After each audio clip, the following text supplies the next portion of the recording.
The Fantasmagorium show presents Guns, Martinis, Gadgets, and Guns.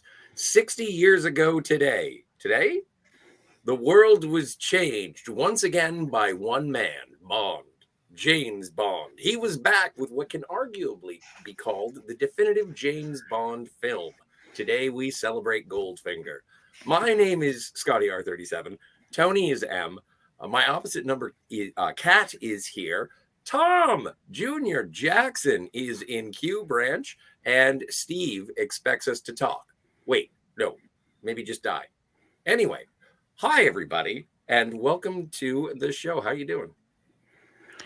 Thank you for inviting me. It is wonderful to see you again, Scott. My stars. ASMR. It's wonderful to be back, by the way. How are you, Tony? I'm okay. I'm Cat? good. Very good. So, my first question for everyone here. Have you had the opportunity to see Sean Connery in Ian Fleming's James Bond Goldfinger in a theater? Wait, Yes. Wait, we're talking about Goldfinger? I thought this was Goldmember. God damn it. No, How about you? I've never seen Goldfinger in the theater. I've only watched it on TV. Okay. On Blu-ray. Same. And on Holodoc said he was going to jump on if it was a Goldmember video, but not a Goldfinger video. I did get to see it in a theater July 19th, 2012.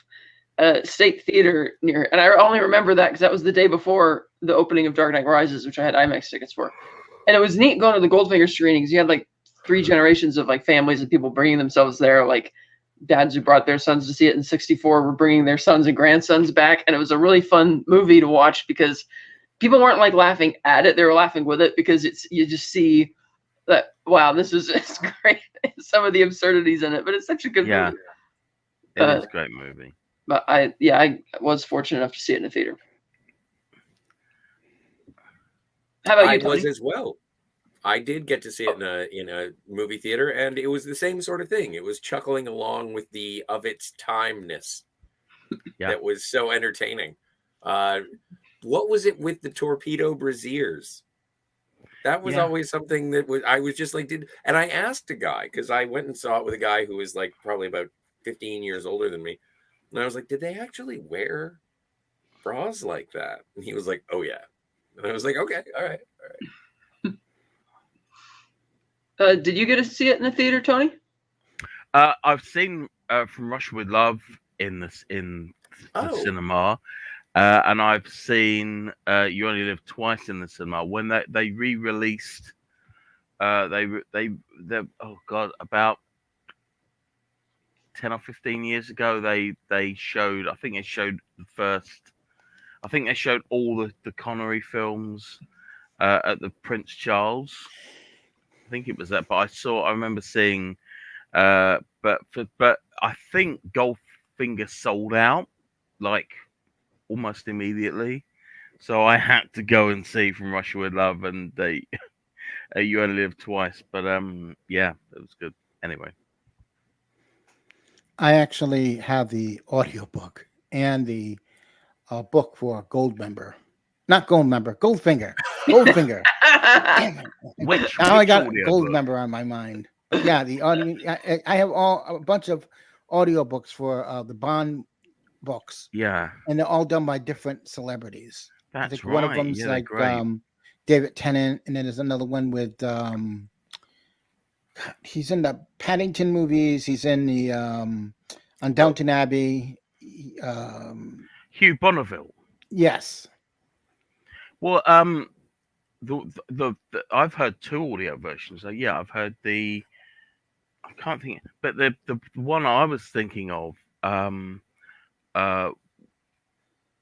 was, oh god, his name's gone. Toby Stevens. Yes. Toby Stevens as Bond, and Ian McKellen as Goldfinger in the BBC full cast adaptation, which was really Yeah, they really need to do more of those. I would love this. I think they should do like a whole series of the Bond stuff as audiobooks, like audio dramas. Mm-hmm. Like go the full 9 yards. That sounds like it's an awesome one there. Well, I think Toby Toby Stevens as a straight audio book. I think he did Moonraker. If that, I know He he actually did. has the credit of being the longest tenured actor to be Bond. Granted, it's voice, but the longest ever. And obviously he also played Yeah, a villain in the Christoph film Graves. as well. Yeah. Another day. Oh, hey, DVB. Yeah. Hey, Trip. What's going on? Welcome to the chat. Hello. Thank you so much for being here, and enjoyed your Beetlejuice show yesterday. Very fun. Yeah, Yeah, Beetlejuice. that was fun. Gold member is from Holland. Isn't that It's weird? very weird. Isn't that weird? It's so weird to be from It's so cool Holland to be here. because I like um, gold. Remember? It's two things I hate. It's Yeah. I've completely The forgotten the line indiscriminate now. hatred of other people Yeah. and their cultures. Hatred And the was Dutch. yeah, and the Dutch. And hello, Hatred Herc of 130. hatred of Hey, other Herc cultures 130. and the Dutch. Bondo, James Bondo. And guys in the chat, don't be shy about your James Bond opinions. Yes. This is this is the one that I think really broke through to superstardom. People talk about blockbuster films, but this is one that it was an incredible building on the success of the previous two sort of smash hits of Dr. No and From Russia with Love, released in what year? It must have been 1964. And they released a Bond movie in 62, in 63, and 64. And the third one, out of the park, because you get most of the tropes that you get from the James Bond franchise. You get the gadgets, full tilt boogie with Q branch. You get the DB5, the Aston Martin. We get Sean Connery, and we get him forcing himself upon a lesbian. Like, all of these things became very important details of the James Bond lore.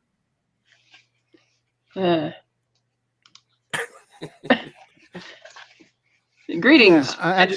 The audiobook for Goldfinger is with Hugh Bonneville, and I believe Dr. No is Hugh Qualls? Yeah. Something like that. Hey, Eugene. From Star Wars. From the Star Wars. So, but the one that Tony was talking about with Toby Stevens is From Russia with Love. Yeah. Yes. That's right. Yeah. Shirley Bassey would go. Moonraker. I've got to think who Moonraker was now. That's gonna. I believe it's gonna really bother me. I think it might be Bill Nighy. Bill Nighy. That's right. That's right. Yeah. And then Octopussy, The Living Daylights, and then there's one more with it is Tom Hiddleston. Yeah. See, it would be fascinating to hear those audiobooks just because they diverge so greatly from the films. Like, hearing the books are more detailed. Daylights. The Living Daylights is a short story collection. DB5. The Living Daylights is a short story collection, and the story of The Living Daylights is literally just Bond with a sniper rifle, waiting to shoot someone. It's like, oh god. So the film is it takes that one scenario and kind of spins it all out into a whole film. So here's the first big question. For those of you who have read the book or heard the audiobook, which is better, the book or the movie? I like the movie. I really love the movie. But I like the book because the book is just it's its own thing, and the movie is its own thing as well. So you can get two different perspectives on it. Well, I like I do. The great thing about the book, as far as I'm concerned, is that there's a Anthony Horowitz wrote a sequel to it. Yes, and it's set in the main canon. With A Mind to Kill. No. Hang on. No, I think With a Mind to Kill is set after Man with the Golden Gun. I think it's. Oh God, it's been a while because I have the book and it's packed away too. I think it. Oh God. Because one was set just before Casino Royale, or just after, One was set just after Goldfinger, and one was set just after Man with the Golden Gun. And the Mind to Kill was set just after the Man with the Golden Gun because he Forever and a Day. That's what it was. That's it. Forever and a Day. Yeah, that's the Forever and one. a Day. Yeah. Yes. Yes, I've got that one. I've got that one somewhere. Granted, And then there's Trigger Mortis as well. Oh, Trigger Mortis. There's one. Trigger Mortis is. I think it might be Trigger Mortis actually. Trigger Mortis is the car racing one. And showing off this merchandise is interesting because this is like one of the first movies ever that had a huge merchandising push behind it. Yeah. It was like totally unheard of for movies to have merchandise. Yeah. As we know, most famously, example of that would be Star Wars, which is why George was allowed to keep the merchandising rights because it was such a bizarre thing. But Goldfinger is the one 13 years earlier, which really kind of broke through that mold, and they called it the Goldfinger phenomenon. And you had so many movie tie-ins and promotions, and they had like Harold Sakata did a lot of TV spots as Odd Job for like pharmaceutical companies and things like that, and it was very odd in that it was very unique. Of course, today it's obviously commonplace, to the point that it's so egregious you could walk into a grocery store and see a packet of BB-8 oranges, but back then it was a very new thing that hadn't gotten that out of control. But I wonder how much that aspect of marketing influenced the film's success. Like, was it because of the success that everybody's just running out buying all this stuff, or is it like that? Oh wow, look at all this neat stuff! Everybody, we have to go see what this movie's about. It's like listening to the Beatles without earmuffs. Well, there you go. Yeah. I was actually going to say that is that. Like there's product placement in the film, but also it does establish that James Bond does not like the Beatles. Does not like the Beatles. But yet they were all huge fans of the Bond films. They were. That was the goal for them. For any singer, any musician out there, was to do a Bond theme. Really? Yes. DVB says merchandising, where the real money from the movie is made. Yes. Yes. It's Goldfinger, the flamethrower. Herc 130 says, I always thought that that 007 equals James Bond. So any agent that holds the 007 title will be called James Bond. Little known fact, 006 was named Eugene Lipschitz. Yeah. I enjoy that. I would my name is Lipschitz. Eugene Lipschitz. I would like a whiskey sour. But then he follows it up by saying, not really, I can't back that up. That's fine. You know what? The fact that you can't back it up made it the best. It's great. Not really. I can't back that up. No. Sorry. Well, obviously the code names were retired in the novels originally, but because Bond doesn't die in the films, but they do have multiple 006s, right? In the films. Okay. Is there a 006 before Alec Trevelyan? I think there was some crossover for some of the numbers. I can't remember all of them off the top of my head. But in the books, it is God, it's been a while. Because like you had, there are only like 3 other 00s mentioned. And they're all dead, right? I think. And it's been a while. Right, because Forever and a Day was like a prequel to where they come up and they find a new James Bond. I know right. that. Yeah, Forever and a Day was, yeah. Trigger Mortis is the sequel. It was Trigger Mortis that was the sequel to Goldfinger. Yeah, that was a good one. It was about car racing. Well, yeah. And I'm assuming this wasn't written by Fleming. No, Anthony Horowitz. Oh, okay.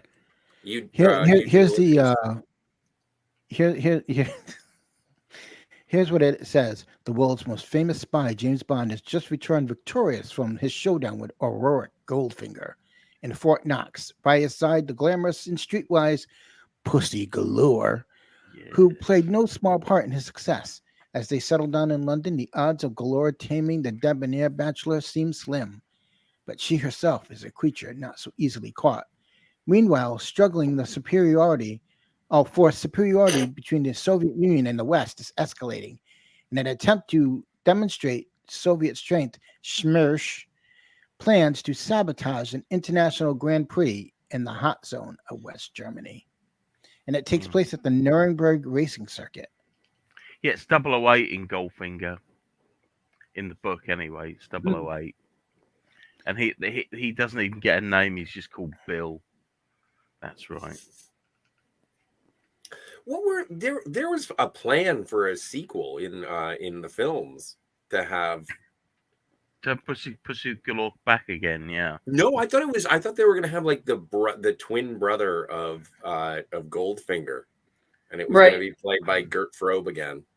Yeah, and I think he was gonna go after Bond through Pussy Galore. That I was to say.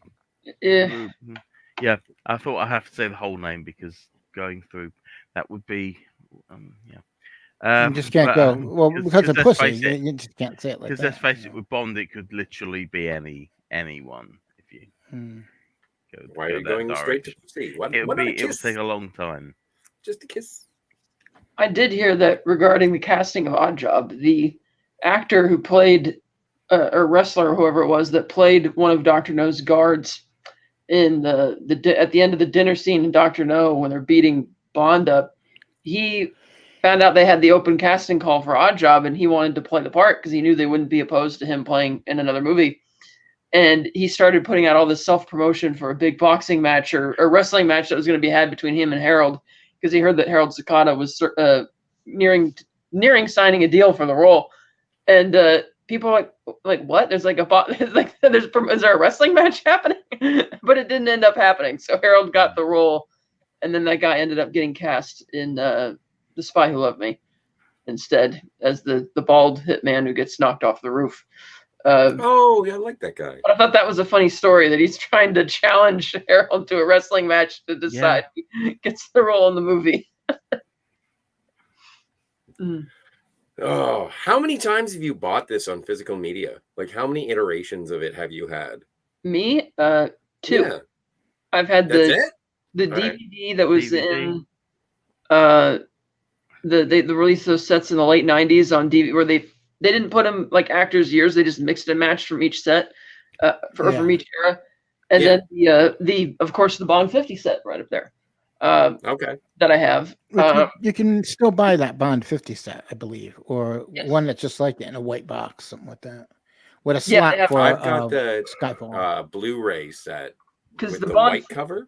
Oh, I'm quite impressive in terms of the the big, really nice design, and you got like the way they list the films with the years on the side. Let's see, what did they put for? I'm sure they put an image for Goldfinger. They need to put a 4K version out. I do have a digital 4K copy, and I got to say it's absolutely gorgeous. They did a bang up. I don't know. They did a bang up job with those transfers. I don't know why they haven't put them out on disc yet. It's the picture they put for Goldfinger and Thunderball, because they both have discs. So. Pretty cool. Hey, LDG, it's good to see you. Yeah, I like this movie. It's also a very odd movie in that it's the only Bond film where Bond is basically in captivity for like the entire second half of the movie. Yeah. Mm-hmm. And there's like no action really in the second half until you get to the very end. But it works on the strength of its ensemble. Like Oddjob, Goldfinger, Pussy Galore, and Bond make a really great quartet. And that's kind of what sets this film apart, because they never really did that again. Having him, a prisoner for 50% of a movie. Yeah, they did that. They did that at the start of Die Another Day, but it was it was short lived. Do you have a favorite line in Goldfinger? Like a favorite line of from the film? You expect me to talk? No, Mr. Bond, I expect you to die. Yeah, I think that's the most iconic line. No, Mr. Bond, I expect you to die. Yes. I remember reading an interview. I think it was Paul McCartney talking about seeing Goldfinger. It was the first time he's ever seen a laser in a movie. Yeah. And he literally thought that laser was going to cut him in half. People really thought that back then because they didn't see lasers like that, you know? So yeah, that's Well, and that's pretty that's such cool, a though. that's such a great that's Yeah. that mention, and it's like, oh, this is a laser that can make a mark on the moon, Mr. Bond. Like it is something that is sort of so fantastical that it becomes science fiction, but it is grounded in reality to a certain extent, because you've already seen James Bond do like two pretty realistic things, and now it's like, oh no, there's a laser. What's a laser? And it is on the forefront of weaponry, and this is why James Bond is a super spy. He's going up against guys with lasers, I tell you. Lasers, With yeah. Lasers. Lasers. And nuclear bombs. Yeah. Yeah. It's sort of like the manage our 50s. job. But it is it's like the 50s when everything was everything in the 50s was about gamma rays and stuff. Yeah, and was it manage our job? Don't you always take your hat off for a lady? Trip says, always cool when you have a cool show with a cool panel and cool people in the chat. It is cool. It's lasers, lol. Exactly. I also find it interesting that this movie, it doesn't really have exotic locations in it. No. It's like, okay, a little bit of Miami in the beginning, and then you have England and Kentucky. And producers didn't want to put the title card Kentucky on, and they didn't know that KFC was a chain restaurant. So they thought, oh, we'll have a shot of Felix going to Kentucky Fried Chicken restaurant, and that'll tell people where they are. I thought was funny. As if people wouldn't know where Fort Knox is, but okay. But see, it's strange that you say that it's not an exotic location, because I think of the James Bond movies, and I think rightly so, to be English movies, like products of the UK. And so if you're sitting there in, I don't know, Cornwall or something, and you're watching and you see sunny Kentucky, that is an exotic location. It would be boring as fuck for me if I were watching something and it's like, and now James Bond goes to Toronto, and it's like, no, I know what that looks like. I don't want to see that. Well, I mean, the landscape and everything didn't look too much different for what they were showing of Kentucky than, you know, the English countryside. I don't know, because he was on a farm. Buildings, but I meant, like, because we talked about this when we said, why didn't they just adapt the novel accurate version of Moonraker for the first movie, because it all takes place in England. And we thought that maybe it's because they wanted a film that took place in a more exotic area to really grip people. So, you know, Jamaica for Dr. No. But then by the third movie, they're doing something that's a bit less exotic and less action, because he's, you know, hanging out at the horse stables in custody the whole time, you know. So that was, I thought, was an interesting choice and a bold one. So speaking of Fort Knox, do you think Fort Knox is empty or filled with gold? I know, isn't that the rumor that it's empty? What? Well, I don't know. I thought it was full of gold. I hear some people think it's empty. Some people say it's full of gold. Well, that's the mystique, is, I suppose. Well, I suppose that's what keeps people from actually trying to rob Fort Knox, isn't it? Well, there's also significantly less gold in there since we went off the gold standard. Yeah. And I know the inside of it is actually like a labyrinth of hallways, concrete hallways, with like these cell doors, and you open them and the gold or whatever they have is inside these little cells. And if it's gold, they arrange the bars kind of like you would arrange dominoes in a box to make sure all the dominoes fit in. So you'd open the door and it would just be like a wall of gold, and you have to use like special tool or whatever to hook the bars to start taking them out to get in and to even get in. Because when the movie came out, the administrator of the real Fort Knox wrote a letter to the film's production designer, Ken Adam, congratulating him on his imagination, making it look like cathedrals of gold and really amazing, but, you know, pointed out that the amount of negative space and just empty space in the movie version of Fort Knox is obviously not a realistic design choice that they would have in the real Fort Knox. Trip says it's got to be empty. That's my guess. And Fort Knox always makes me think of Looney Tunes. That is also Yosemite Fort Sam Knox. and Bugs Bunny. Fort Knox is also where they housed the crown jewels during World War II. Well, but whenever I think about Fort Knox, I have to think about Die Hard with a Vengeance when they're like talking about the Federal Reserve, like in New York City, and it's like, oh, I thought the gold was all in Fort Knox, and it's like you've been watching too many James Bond movies or something like that. Yeah. And so I don't know. There's a mystique. And you'll never be able to visit. I would love to go on a tour of Fort Knox. Unfortunately, not a thing. That is not a thing. Oh, I would have thought. There'd be a separate one in every state, wouldn't there? Just a bundle of gold in a fort. Well, yes, as Kat said, since you went off the gold standard, that's probably not the case. But it's like I wonder if it goes. I wonder if it goes like underground and stuff like that with all these tunnels and rooms. Well, yeah, that's why it's like you have the garage at the back, which they somewhat faithfully recreated for the movie, with the vault door, which is also real. But that just brings you into like the vault door into the main atrium, where you take the stairs to the elevator, and it's under, because you know how you look at Fort Knox in the sky and it's sitting on a big like asphalt pad or whatever. That's almost like a blueprint for the building underneath it, where you'd have all, because it was storage space for all the things they would store. But nowadays, as we know, they store things in salt mines. Or you go to somewhere like Area 51, where in the mountains right next to Groom Lake, they have storage there. So it's like Kentucky where it is. It's probably not the best place to store it, but some things are probably still in there. I agree with the chat, like DVB, that it might just be a charade at this point. But most presidents or presidential administrations don't go to visit there. The last who went was Steve Mnuchin in, I think it was 2017. He took some people in there on a little tour. And that was the first time that had happened since the 60s, I think. So. Oh, I can see that becoming a tourist attraction. If outside of anything else, just because the fact that it's got a kind of a mystique about it. But yeah, I mean, with currencies the way they are now. I mean, I'm not entirely sure if the Bank of England does what it used to do, where you'd have the reserves there. I think that's all gone now. It's kind of ridiculous to have all that stuff in one place, right? Right.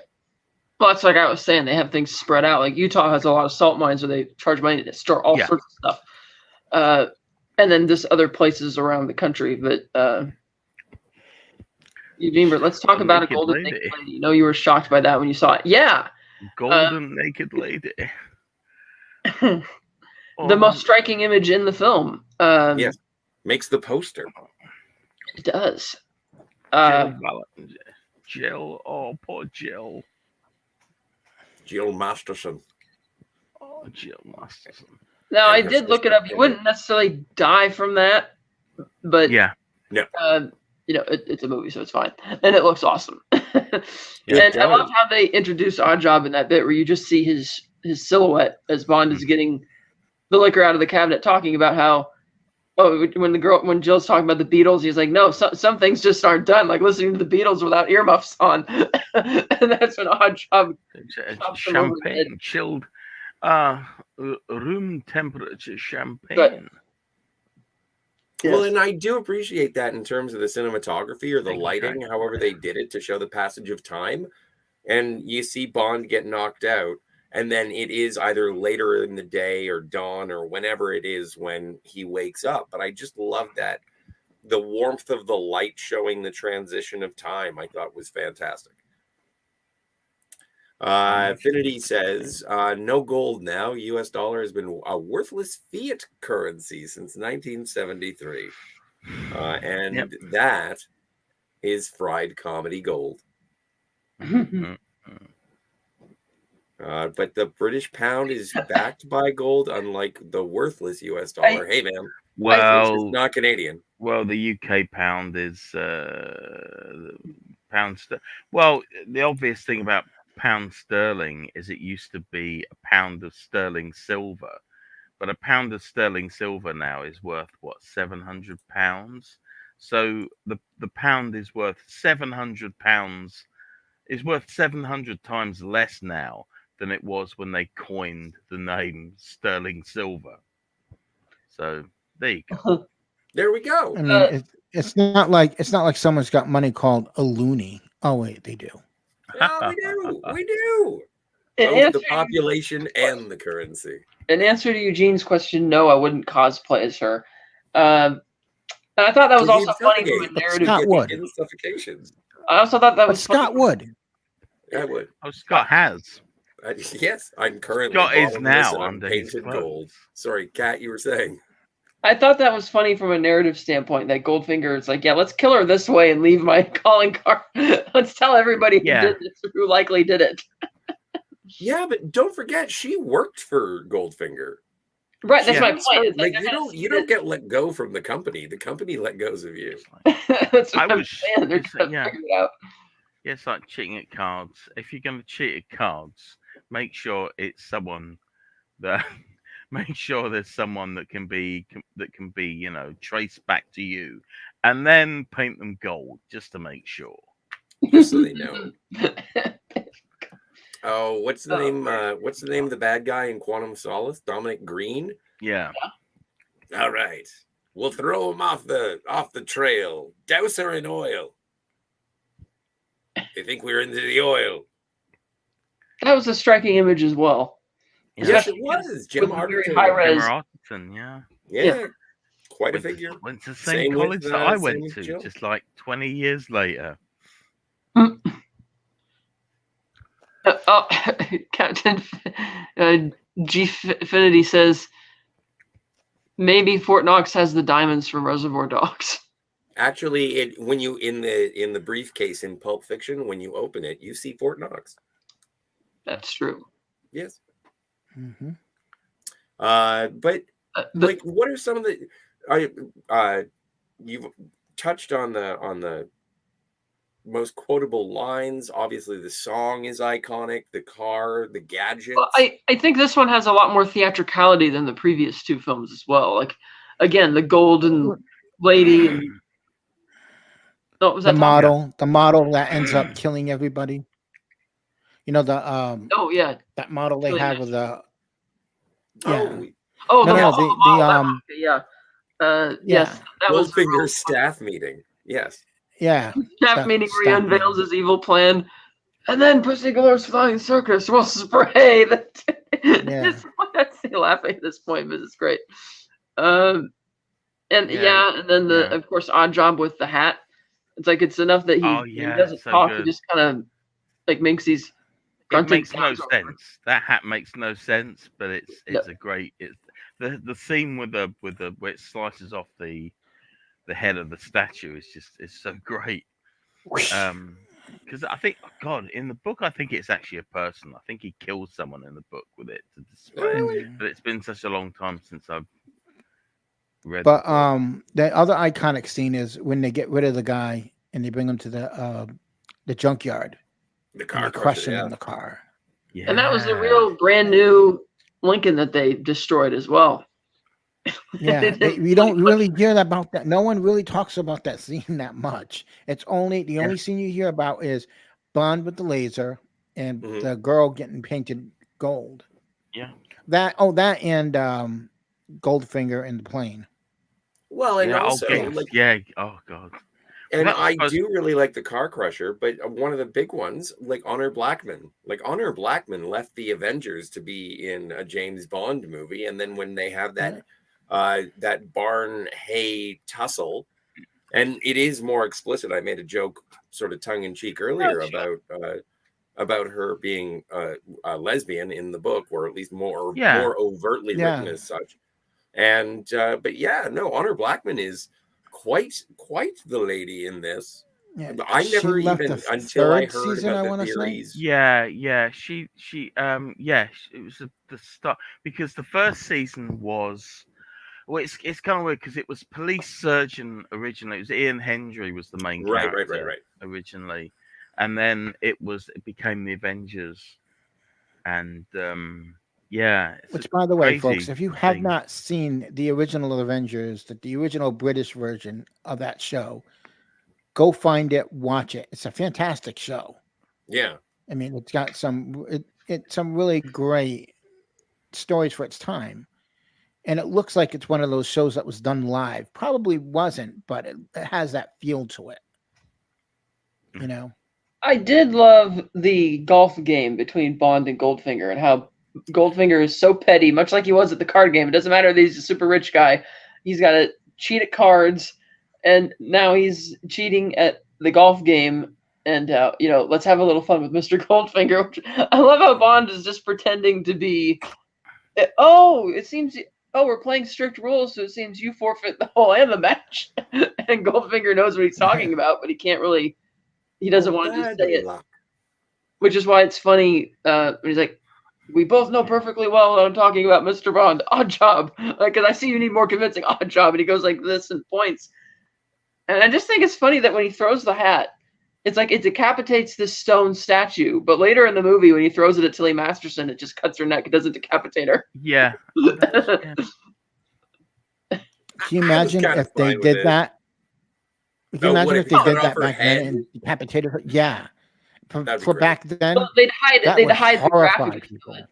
Well, they'd hide the graphics of it, but they would tease it, Oh, and that scene is also great. That whole car chase, so they're doing all the J cuts with the car to make it seem like it's going a lot faster, and you have the old lady with a machine gun just at the silly little guard gate, and she's able to stop him. And of course, the ejector seat. Which funny is almost like he has to slam on the brakes to hit it. I kind of wanted to see him hit it like when they're speeding, but of course they can't because they did it for real, launching a guy out of the car. Which is, again, something we appreciate, that they did these things, for real back then. Yeah. Oh, God, yeah. Yeah, I mean, obviously the back projection as well.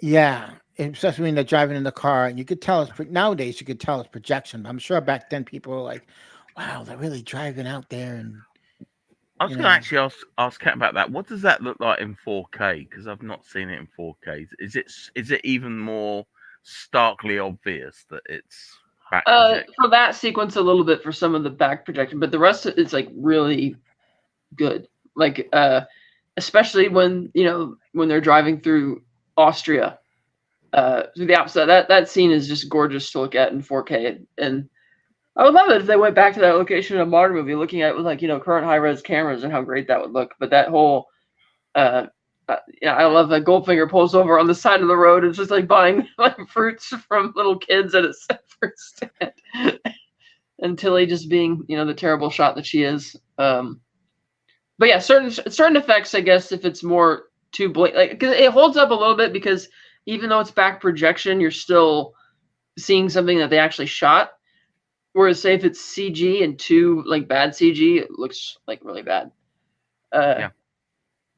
I would say the Blu-ray transfer of Attack of the Clones is better than the 4K transfer, because it's just accentuating the some of the worst of dated effects from that.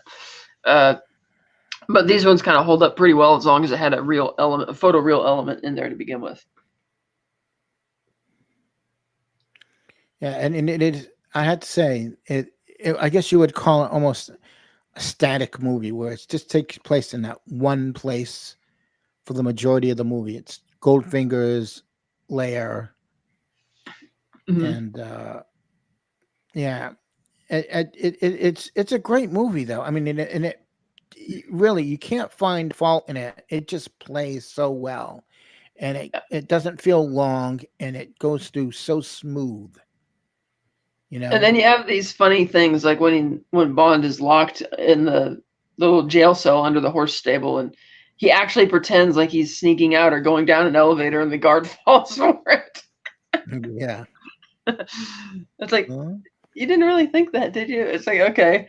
And then when I love it when Goldfinger is just spewing out how easy it was to arrange his whole evil plot. Oh, you made that possible when you smuggled this across the border from Mexico, or when you sent this money in your trucks from Chicago.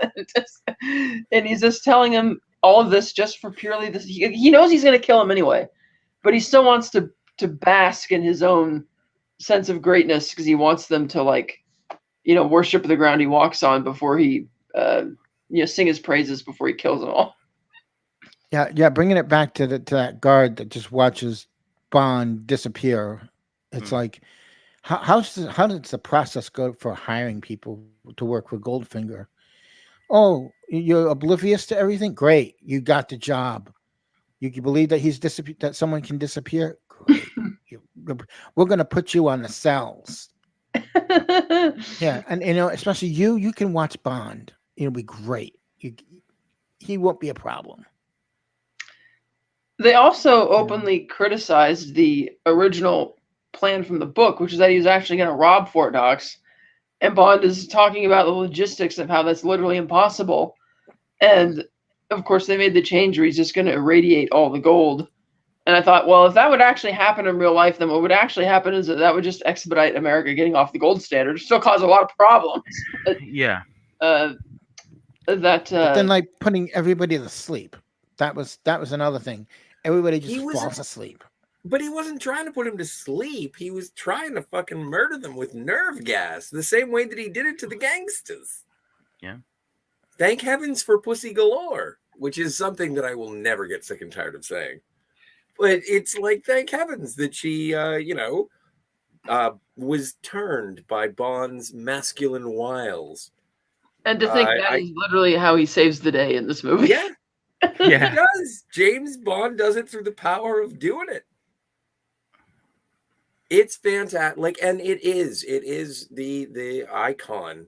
Like, again, I just can't get over the iconography of this movie and how it's shaped. Like, from this, I would say, is the big explosion of almost the introduction of camp to spy dramas and comedies. Like, you get Smart, and Man from U.N.C.L.E. gets much more wild from this point, because I think Man from U.N.C.L.E. started in 1962. Yeah.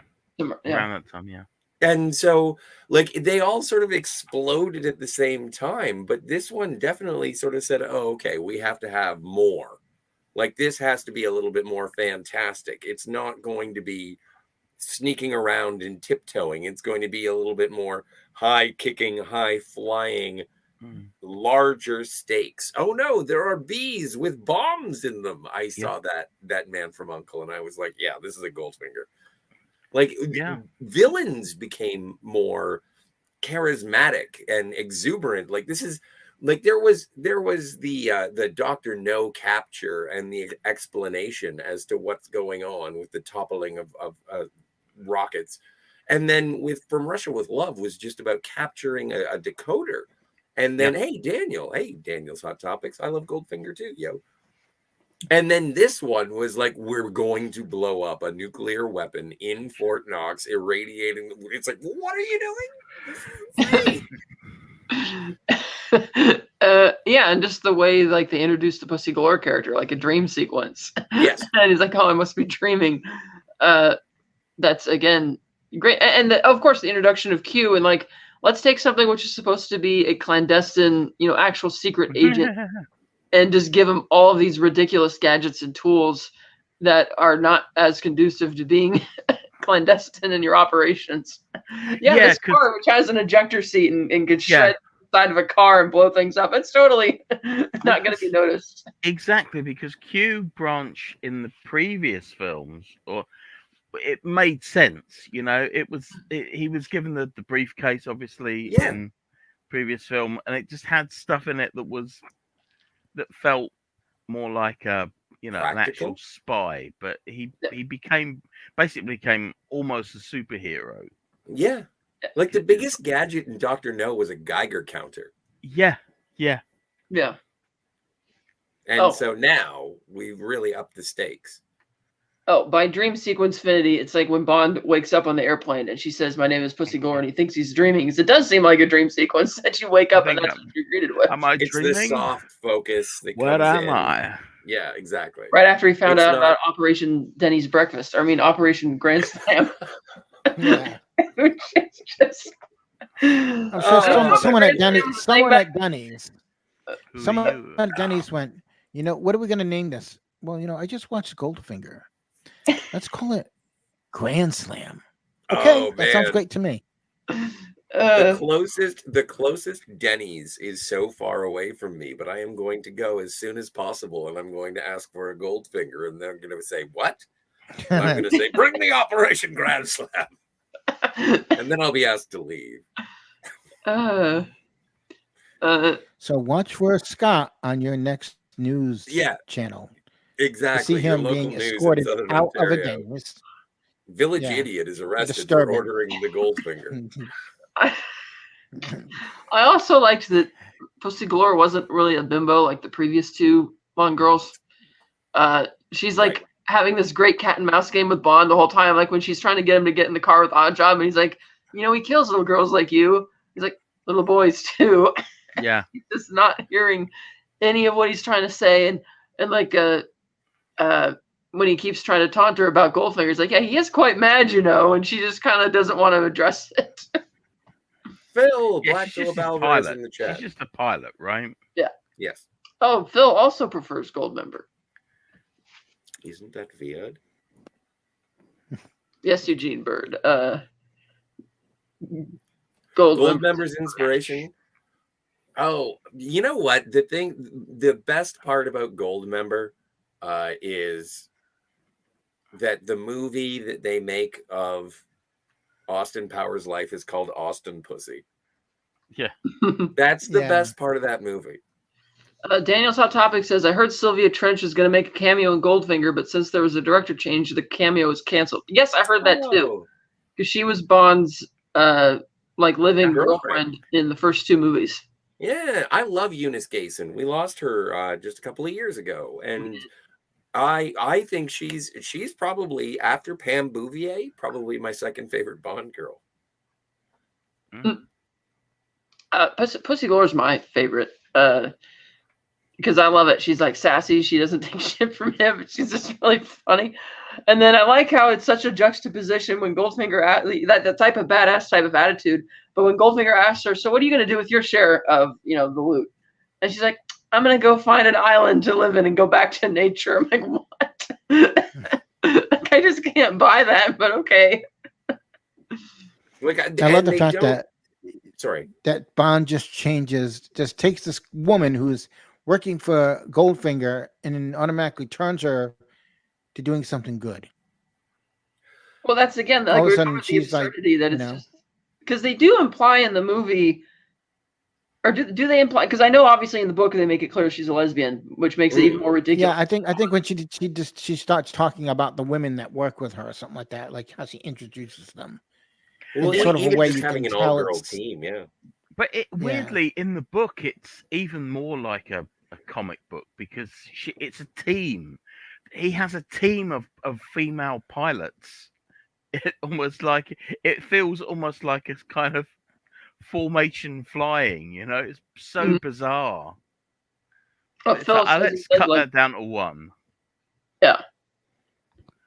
And don't forget, Gert Frobe was someone did his voice for him because I guess he couldn't speak English. Yeah, Michael Collins, I believe, was his name. Yeah, I think the first film where Gert Frobe used his own voice might have been in an English language film. Might have been The Magnificent Men in Their Flying Machines. Yes. Was that the same year? I think that was 1964. Around, I think so. Yes. Daniel's Hot Topics. Today is the 60th anniversary of the world premiere of Goldfinger, September 17th, and it was released in the UK September 18th. And in answer to Tony's question, that was actually 1965. That was Magnificent. So the year after. But that was a fun one as well. But you're right. It's just like how it's not just the tropes. It's we're going to abandon realism for a bit and go all fantasy with the craziness. And then they couldn't get Jack Lord to come back as Felix. So not only did they recast him, they turned him into a guy who's just not even believably the same character. Yeah. Oh, bad it is. By the way, here is a great trivia fact about Jack Lord that no one really realizes, that he wore a toupee. Oh, really? That he yeah. Yeah, 'Cause but someone wasn't it the was, same sort of toupee someone was- as Ted Danson, Mm. I can't where it was just remember. like All I know is that a little someone, thing? maybe it was Ted Danson who told him that, because I think he was talking with Conan O'Brien, Yeah, and Conan's like, "Yeah, I used to love watching, um, what Hawaii was that? 5-0. Hawaii Hawaii 5-0, 5-0. and he wanted Mm. to know about it, and he goes, "Well, yeah, well, he had a wig." No, it was Tom Selleck who told him that. Oh, right, yeah. Mm. Yeah, so he's like, "Yeah, he's got a toupee," and he's like, "What? Wait, no." And I was blown away when I heard that one. Like, oh, okay. Yeah, but I mean, you look I at wouldn't have his figured that. hair. I mean, you look Mm. at his hair during Hawaii 5-0, and it does not move, right? That's true. Yeah. He's got like Frankenstein hair.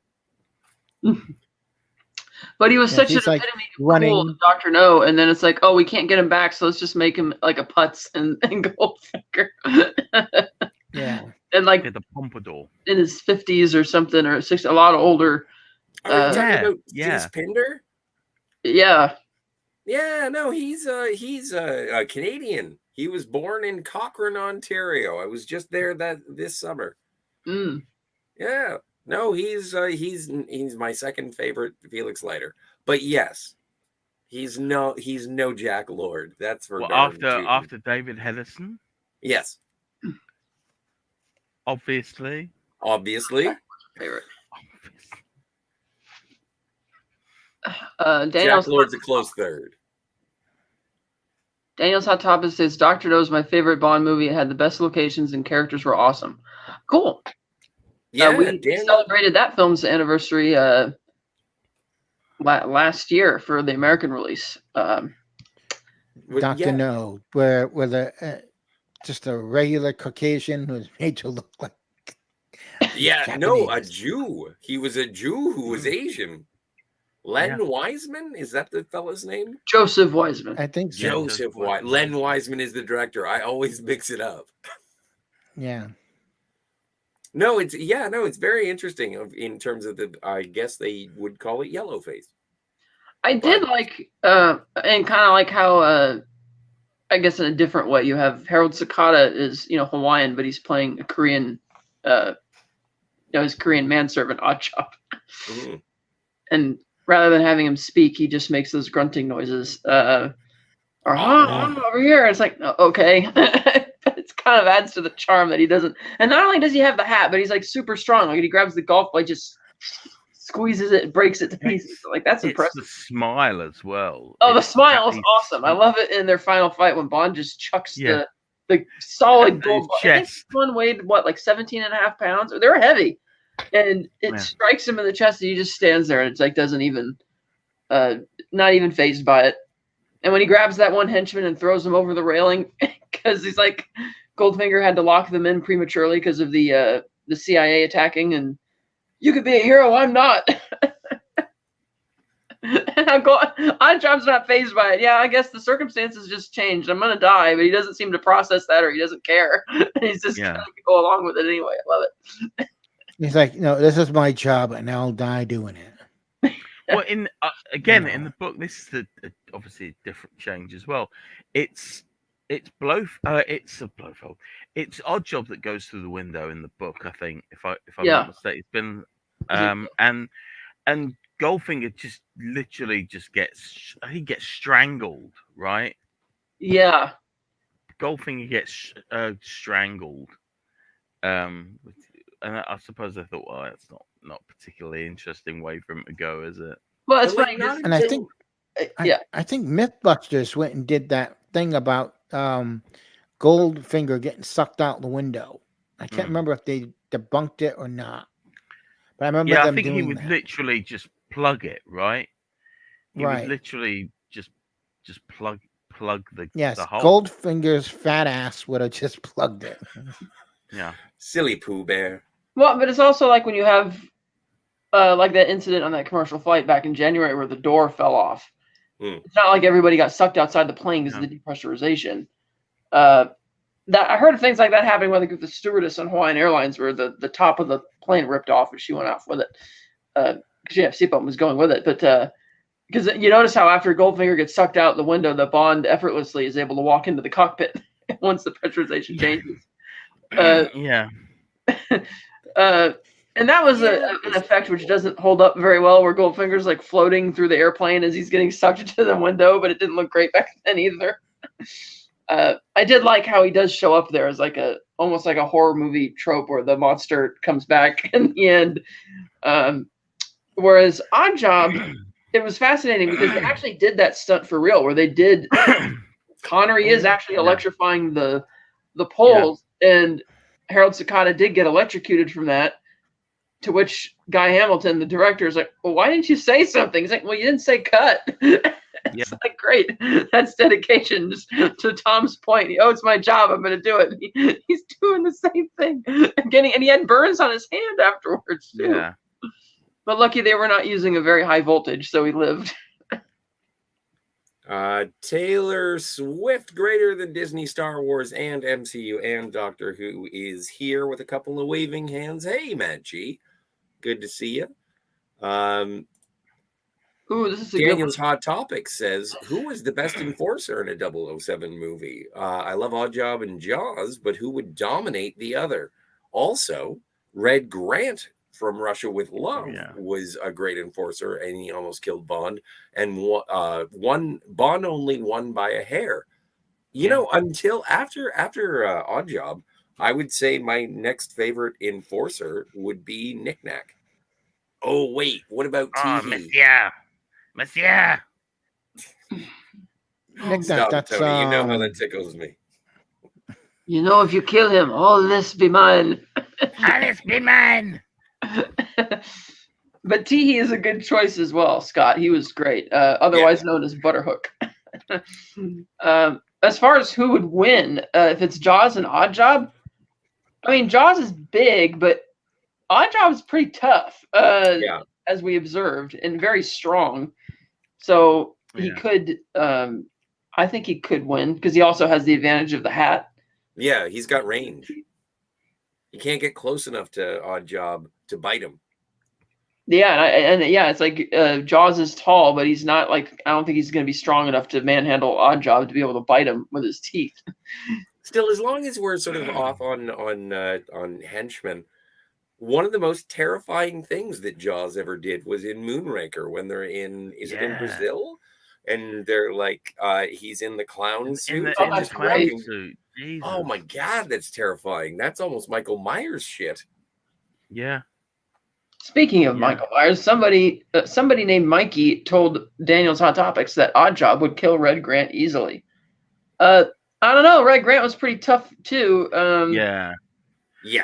Well, he had a weight thrown at his chest, right? Yeah. And even when Russell Klebb started, beating him to test him out, he didn't even flinch, not even a bit. So But you're right. This is the movie that has all the tropes. It goes completely insane with the plot and the characters and what they're doing, but was quite entertaining.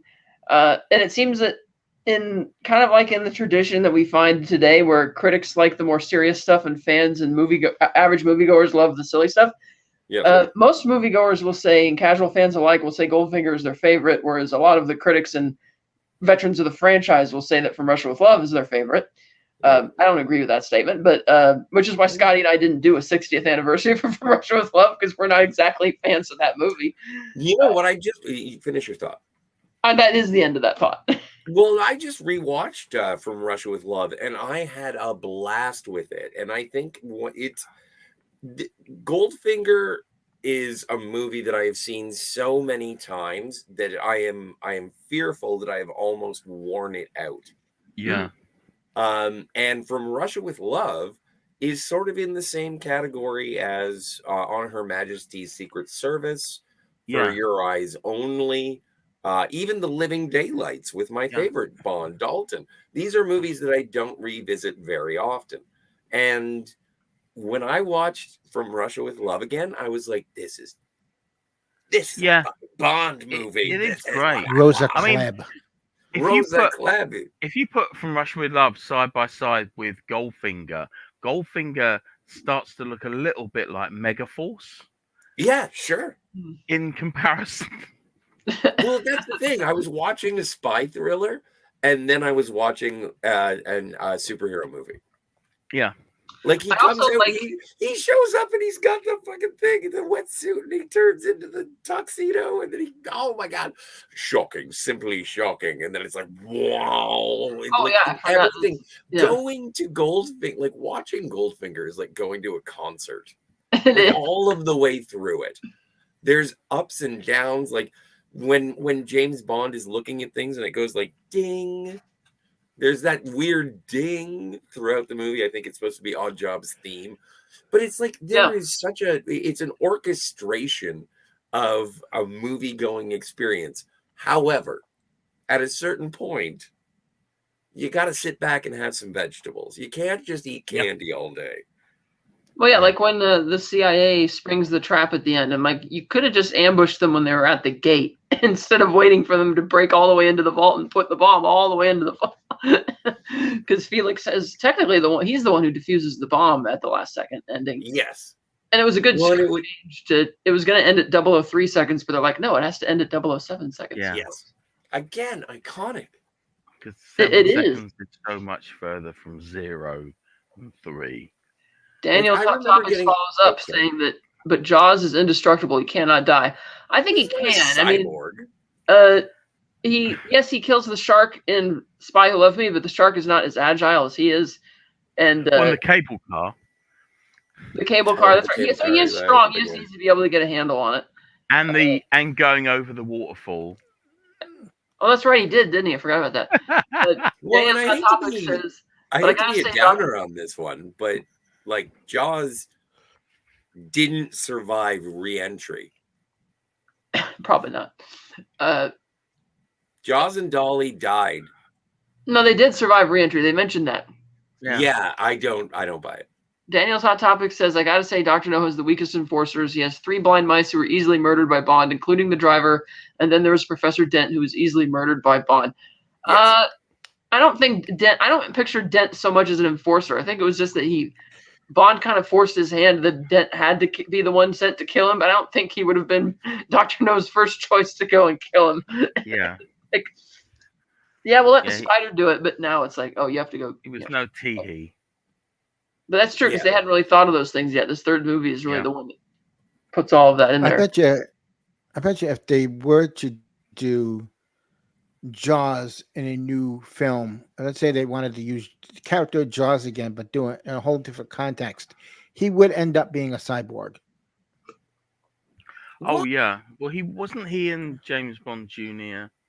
Wasn't he a cyborg? Oh yeah, in he that? basically just had his lower jaw was Yeah. metal. But don't forget Dave Bautista was Yeah. Mr. Hinks Thanks. in Spectre, and I thought that was like, I've always had this sort of theory is that each James Bond, like once you get to Pierce Brosnan, everyone is playing, okay, this is your Sean Connery Bond, this is your Roger Moore Bond, and then this is your Bond. And I think that Spectre is Daniel Craig's Roger Moore Bond movie. Yeah. Mm. Yeah. And it could have I used a know little bit. that. I know that Halle Berry's Bond is Pierce Brosnan. Yes, Brosnan. Brosnan. Yes. And she recently spoke about that. Well, She she goes, was it was supposed to get a him. movie. She was Yeah, supposed to and get he a said Jinx movie out of it. Right, and she said it was Pierce who got her into the Bond films, who got her into watching them, and that's why he's her Bond. Yeah. Makes They sense. even they got as far as writing the script for the Jinx movie, and apparently it came down to her choosing Catwoman over that. Oh, yeah. And It's And I'm about being sure Jinx. she's kicking herself over that one still. Well, yeah, but I was just thinking about Catwoman because that means that Die Another Day was the crossover between Catwoman and Dr. Fate. Yeah. Mhm. For all you That's a fans. whole other story of the things they had for Catwoman. Like one of them was you can't mention Batman. You can't have a Batman mentioned in it, and the things in that were just so absurd Mm. that the studio gave them for doing that. And Yeah. it's like, oh, that's why your movie sucked. Daniel's right. Daniel's right about each Bond because you've got to. I think Yeah. with in You Only Live Twice, where he visits Tracy's grave, you have to imagine that it was him, that it was Roger Moore in That was in for that Eyes Only. role. So each one is is a different corner of the multiverse, I think. Yeah, But that was for Your Eyes Only when he visits the grave. oh yeah, sorry, Roger yeah, Moore. Yeah. yeah. And don't forget that Skyfall almost they wanted Sean Connery to be at Skyfall Oh, for right, when yeah. They did. He That was was going to supposed to be be got up Albert there. Finney. Albert Finney role. Yeah. I am so glad they didn't do that. It would have been distracting as It would fuck. have been weird. I heard that didn't get past the idea stage. They floated it in the writer's room, and then somebody said no, and they never got as far as asking Connery to do it. And then a tabloid got a hold of Connery and said, "Hey, did you hear about this room?" He's like, "No, I'm enjoying retirement too much. I wouldn't do it." I still like the theory that his character in The Rock was James Bond. Mm. That he was captured just after from From Russia with Love and escaped just before Goldfinger and then was recaptured in the 70s.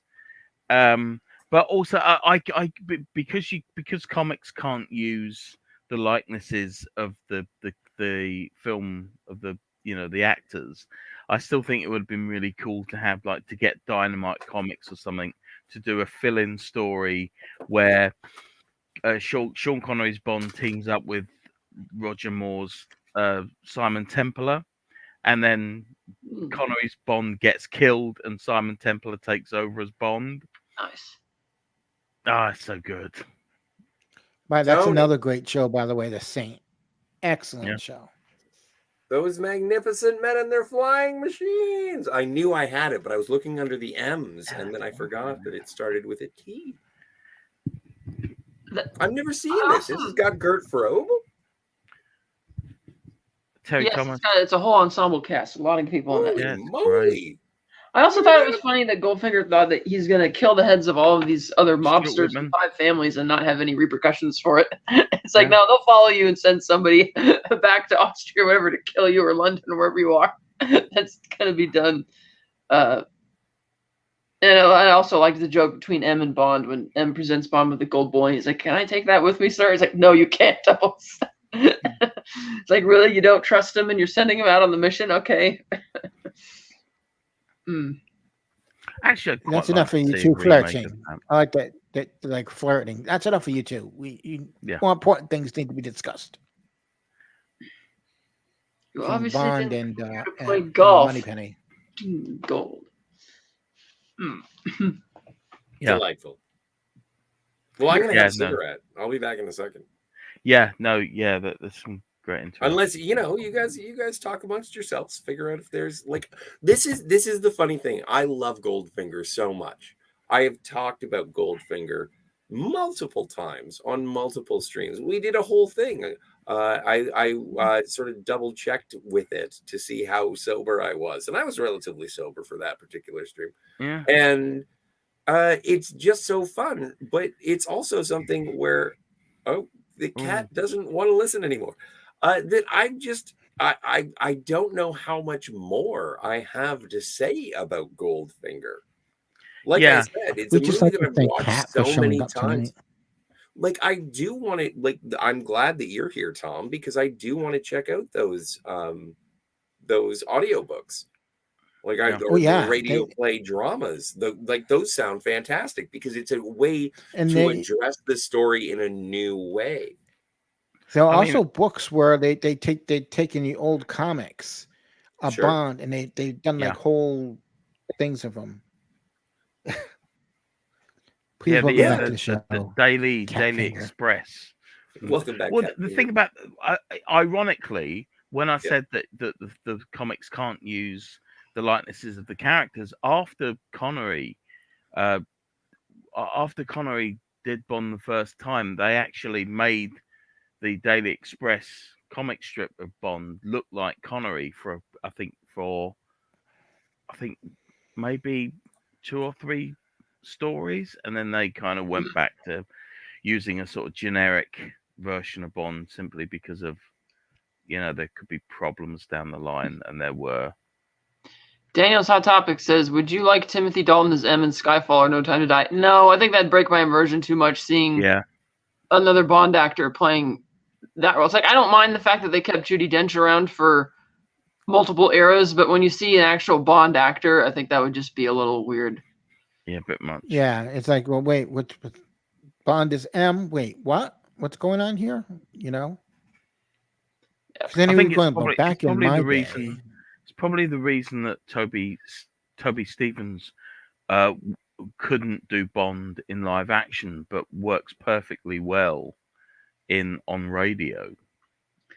Yeah, because it's like he has already played the villain, and which was really over the top for that movie. I don't know if people would accept if you tried it again in live action, but as Bond. Yeah, just to have someone come like Daniel, not Daniel Craig, Timothy Dalton come back as M. They'd have to put it online like, back in my day when I was Bond, we did that. They would sneak something like that in. Well, back in my day when I had to do this, they would probably sneak a little line like that into it. But it would throw everybody off the movie because everybody would just be like, get back to the scene with him. Right. I want to see more scenes with M, because they can get away with having the same guys play like background henchmen, like I mentioned with the guy from Dr. No having the bigger, somewhat expanded role in Spy Who Loved Me. But once you start having the main actors doing it, I think it's too much. Like, we don't mind that Desmond Llewellyn and Robert Brown or Bernard Lee and Lois Maxwell played MQ and Moneypenny for so many movies because they're playing the same characters at least. Yeah. But once you bring them and like if you were to try and have Q suddenly be promoted playing M, that would have been really weird. Like in World of It's Not Enough when he's retiring and he's like, "Oh, I'm training my replacement." And if you had him then suddenly become M, it's like that's kind of weird, Yeah, it's a different skill set, isn't it? Yeah. But I have to say that I did like John Cleese being MQ for a while, and then saying, well, there is. Just like my predecessor, I don't joke around or something like that. Mm. But every Q, every R, whatever, the line would always be, and please, Bond, please return the car in one piece. I told you to bring it back in one piece, not bring back one piece. Yeah. Which Ben Wishaw's Q mentions about the car in Spectre. And what's this? That's my lunch. That's a great. What does this do? It's my lunch. I feel like I have to. I feel like Desmond Llewellyn was awesome. I feel like I have to revisit the Craig era. It's time for that cycle. I'll probably do it after Halloween. I marathoned all 5 of the Craig movies last year in one day, and it doesn't really work very well. Like the first 2 worked pretty well because they feel very much the same.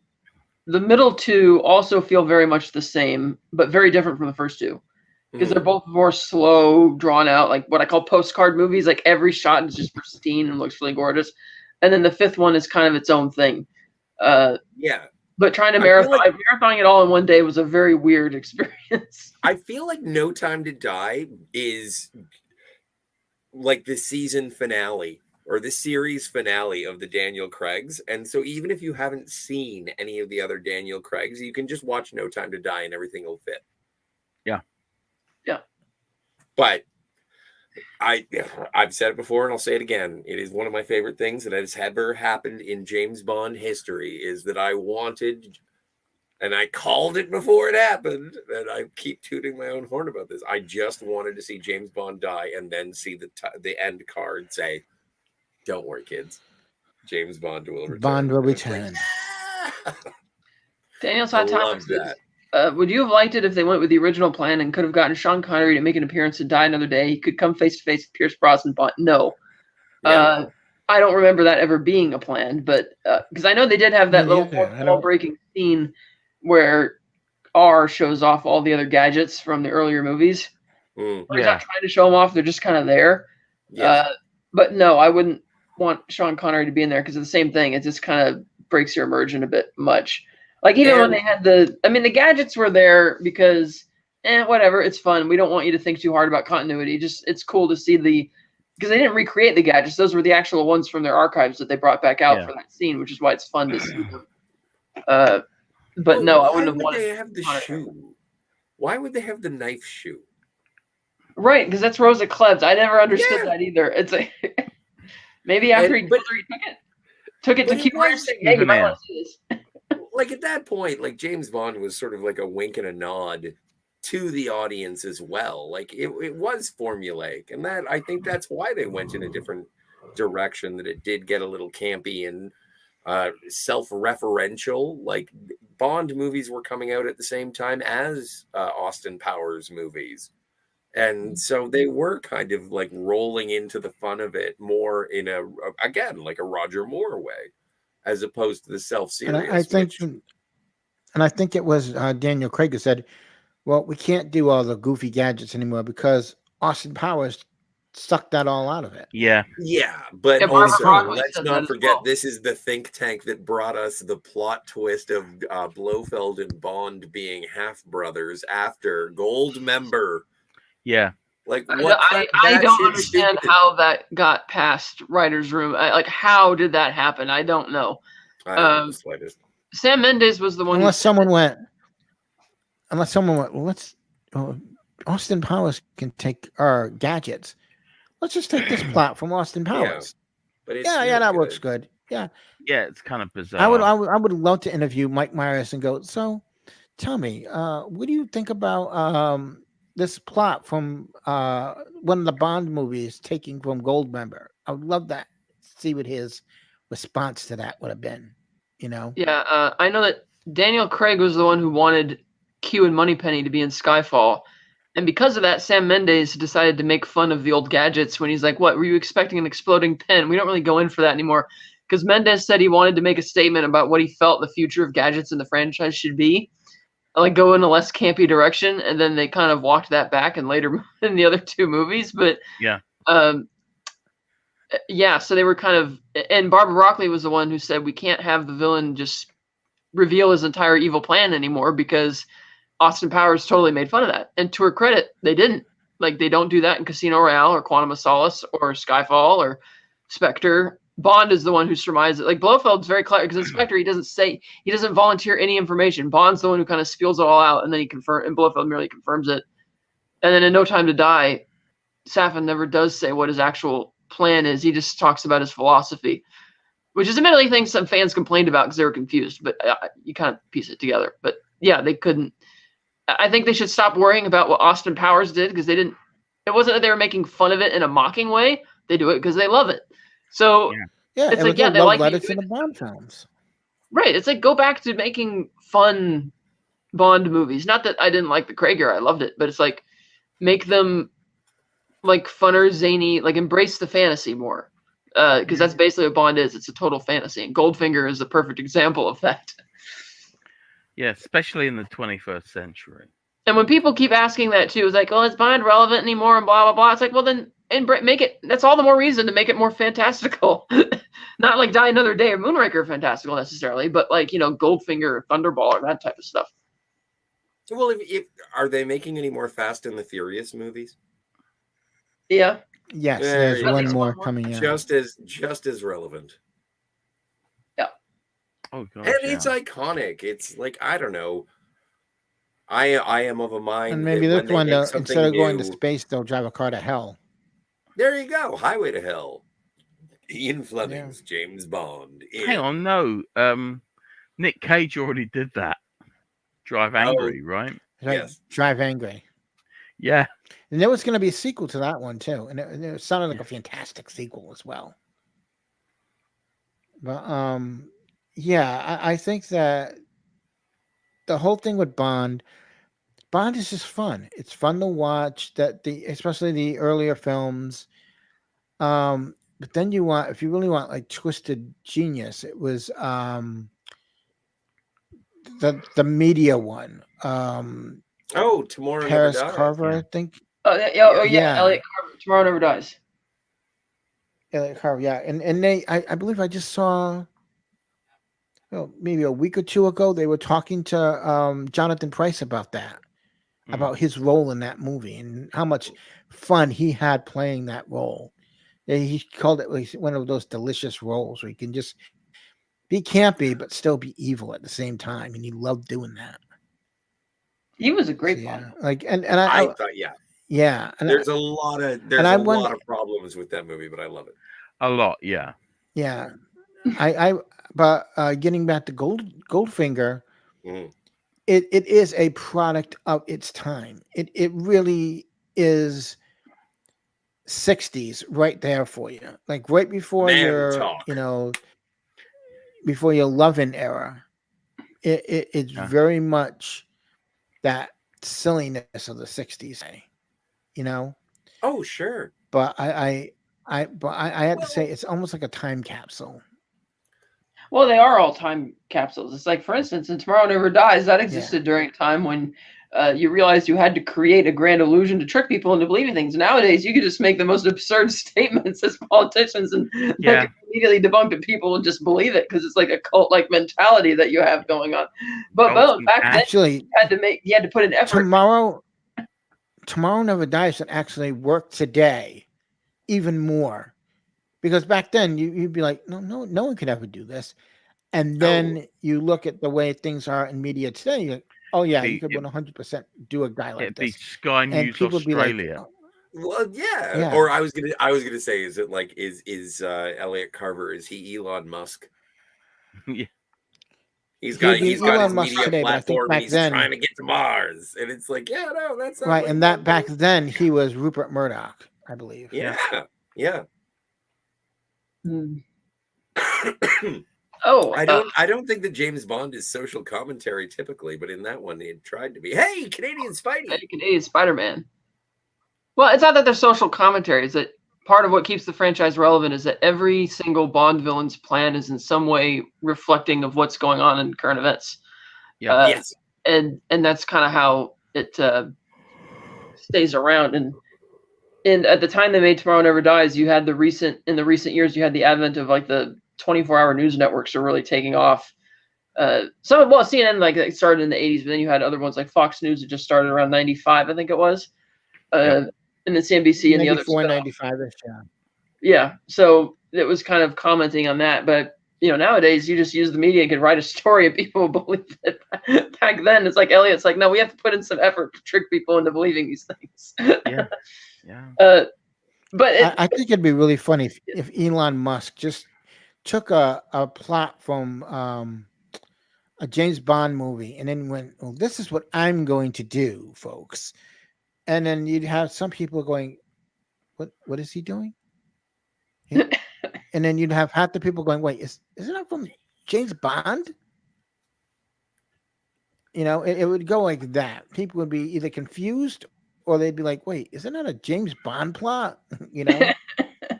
So it can project a spot on the moon. everybody who was Bond would be getting it so much, and to be like, oh, this is going to be good. Let's see how this ends. No, wait.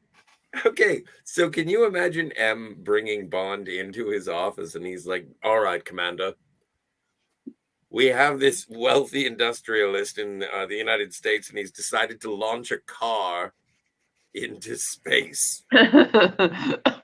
We have to understand exactly what this is for. We have identified some sort of tracking device on the car. You have to go and find out. And so anyway, Bond goes over and he hangs out at like SpaceX and Tesla and shit.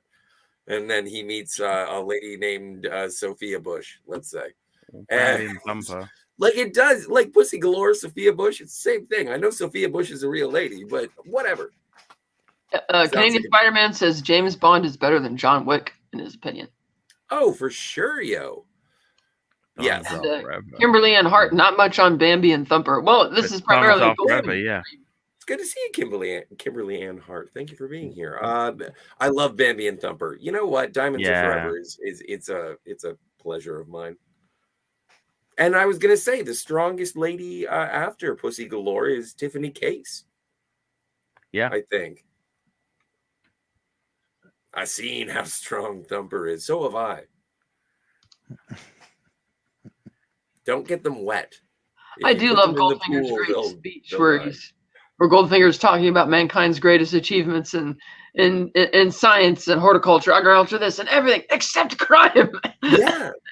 But I thought it's so interesting because if you think of the first 3 Sean Connery Bonds as a trilogy and the escalation, like then at the very beginning, Bond is talking to Dr. No, and it's like, oh, the superior criminal mind, Mr. Bond.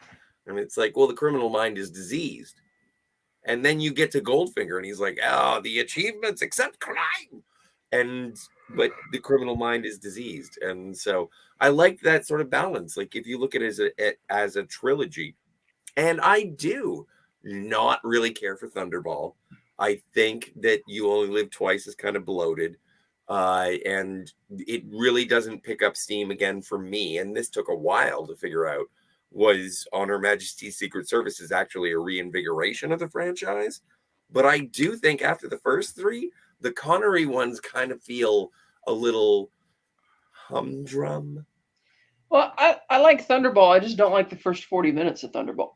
Yeah, well, it's boring. Well, to me, the last to me, 40 minutes movie, underwater and silent. To me, that movie begins when he gets the dossier that says Thunderball on it. And that's when the movie takes off. 40 minutes in, yes. And there is like a 20-minute segment or 25-minute segment or so in Thunderball where they're sort of chasing their own tail and nothing actually happens. Characters moving around. So many opportunities where Largo could have just gotten rid of him and he doesn't. And it's like, wait, why not? Why did you just do that? But, whatever. And the Felix in Thunderball is not my favorite. Yeah. Oh, this is a good comment from Daniel's Hot Topics. He says, Goldfinger feels like a Batman 66 villain. Yeah. It's like he's halfway Mr. Freeze. He's halfway. Well, I was thinking he's halfway between King Tut and Egghead. Oh, okay. Sure. Banks don't open on Sunday. My bank will. My bank will. Oh, it's such a great voice performance matched with the. That has to be the absolute best dubbing job I have ever seen in any movie. Yes. It's like I can't even remember what his real voice sounds like because it just seems so right. And the other trope that came up with is the one where we kill the henchman who doesn't really want to go along with it, as we had with Mr. Solo being killed in the car, or in other movies like View to a Kill where they drop the one guy out of the blimp, or things like that. That just became like a trope that went on for a lot of. Or the other guy who gets thrown in the pool of sharks. Will Ferrell, constantly. Oh, what was constantly his name? Mustafa? You shot me. You shot me. It is beginning to smell like almonds. It could become gangrenous. You stabbed me. You set me on fire. I just love. That's one of my favorite things from the first Austin Powers. You just hear Will Ferrell down in that pit. You shot me. Yeah. You shot me. And then Dr. Evil's like, anyway, and you just hear the guy going off again shooting. And then you have Robert, but that was great too. You also had Robert Wagner as number 2, which is against the superstitious, and the other guy is Random Task, who was another bad guy. But in terms of the After Me Lucky Charms, who was the enforcer in Thunderball? Daniel, it was I forget his name. Like our name. I know what it. Oh, what? You're talking about the Largo lady? is the enforcer, but because. Technically, the main villain in Thunderball is Blofeld, but Blofeld. Not Domino. What's the redhead? Oh yeah. Why am I blanking on this? Oh God. Why do I want to say Volpo? I can actually tell you. Oh, that's it. Yeah, Volpo. Oh God, it's on the tip of my tongue. Oh heavens. See, this is gonna drive me crazy. Volpe, or is that the name of the boat? Yeah. No, it's Disco Volante. No, but there is a dude. There's a dude because remember, James Bond shoots him with the. There's that too. I think he got the point. Person. There is like a stamper of sorts. See this Domino million. Oh, Fiona Volpe. That's it. Fiona Volpe. Yeah. Assassin. She was the See? main one. Oh, right. Volpo. I told you. There's also let's see,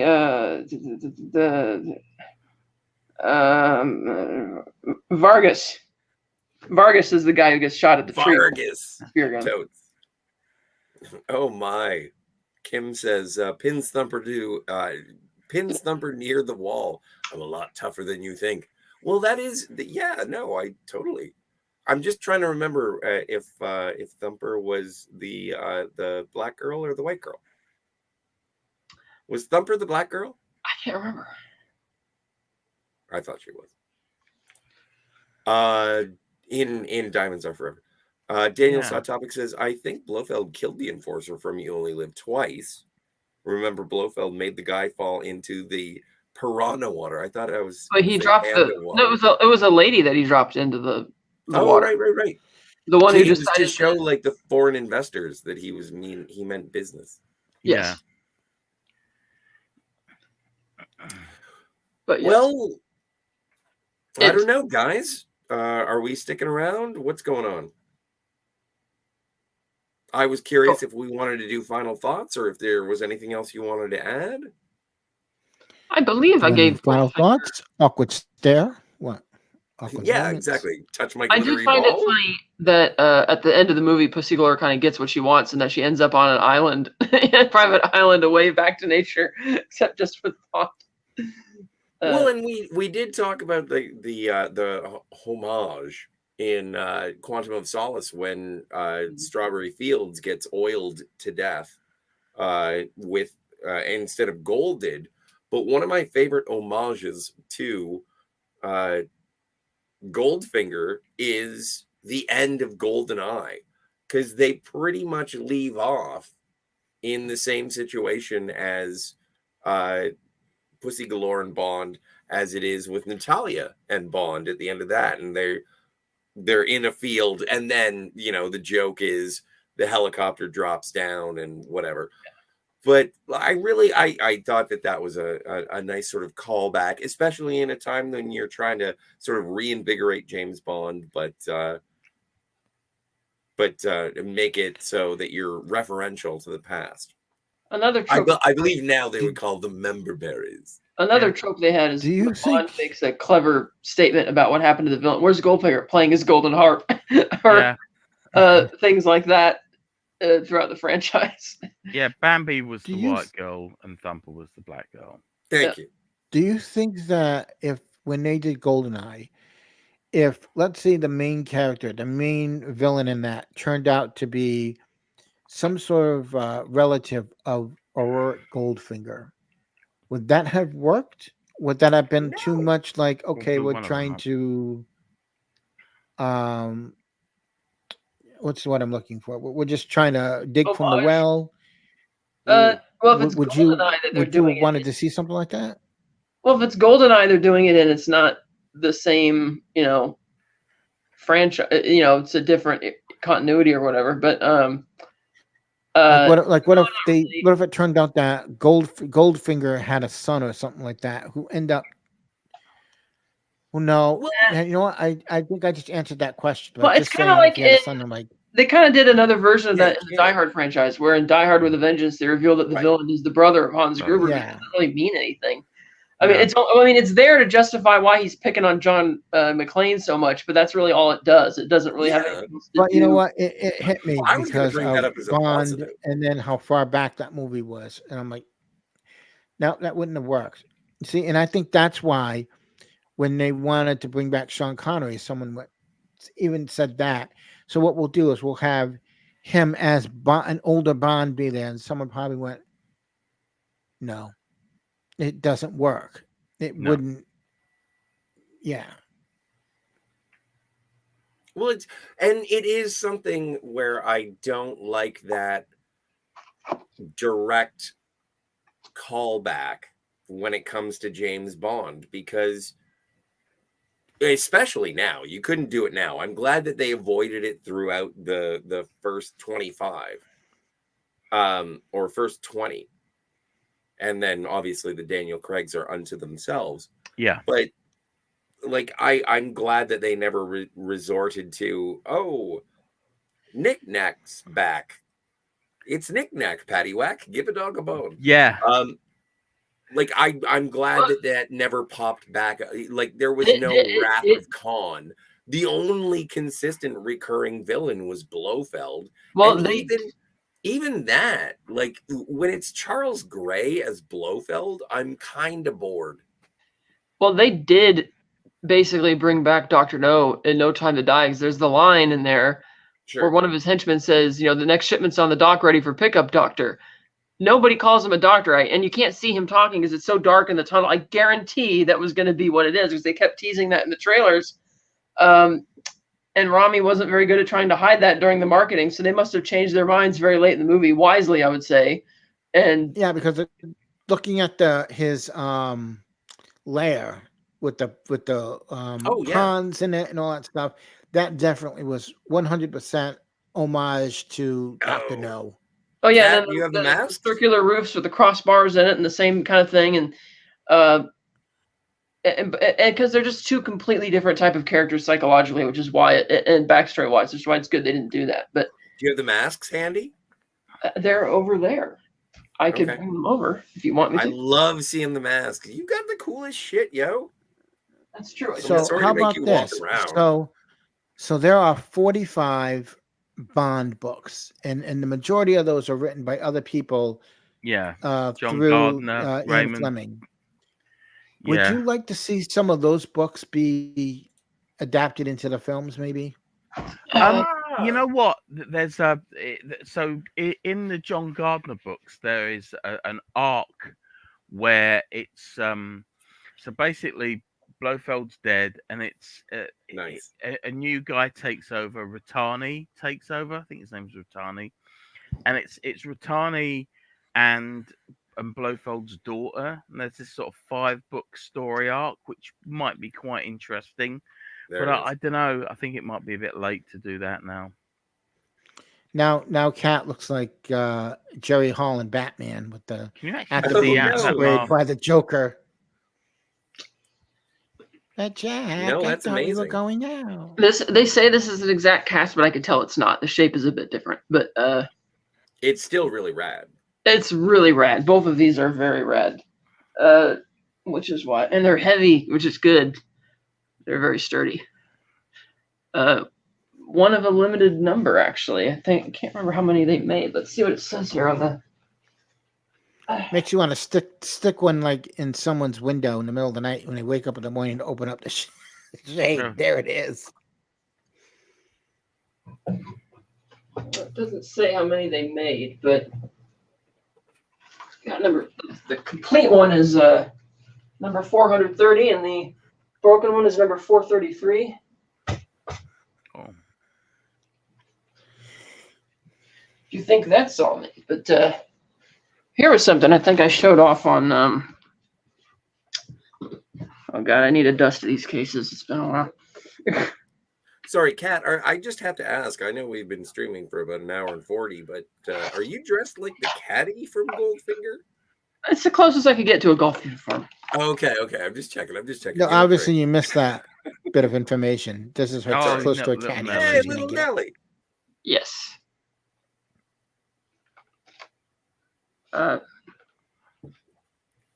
dear, one is missing. One of the rockets is right here somewhere.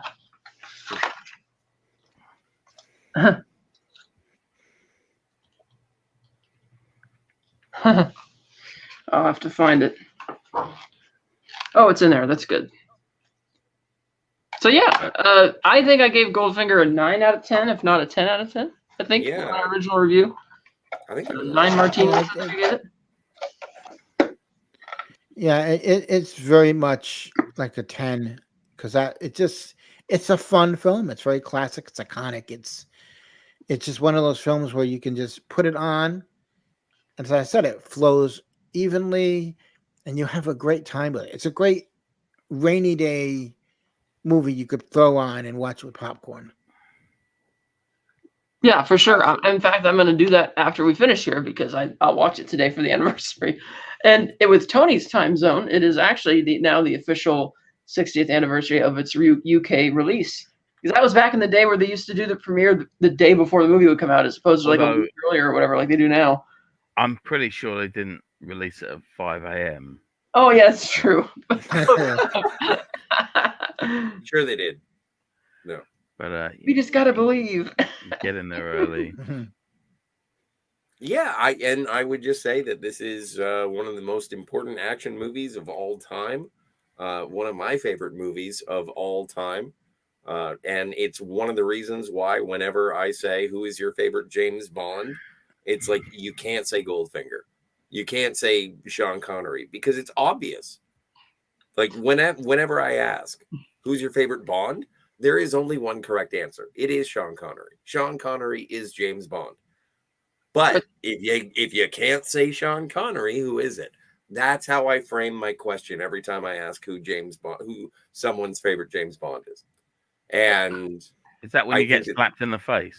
No, this is when this is when I'm in Australia and I'm just saying, why haven't any Australians apologized for George Lazenby?